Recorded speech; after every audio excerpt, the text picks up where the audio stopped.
ระทมหัวใจข้าวก็ลงราคาได้เงินมาไม่พอใช้จ่ายน้องกลับมาเปลี่ยนใจกลับกลายจากพี่เป็นอื่นพี่ไม่มีเงินพันสุดจะพันต้องตรงข่มขืนรักเจ้าไม่ยั่งยืนดังคลื่นซัดริมทะเลน้ำใจช่างโหดร้า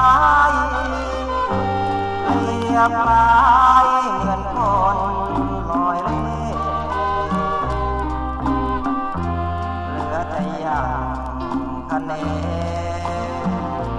ดังทะเลลึกสุดยังถึง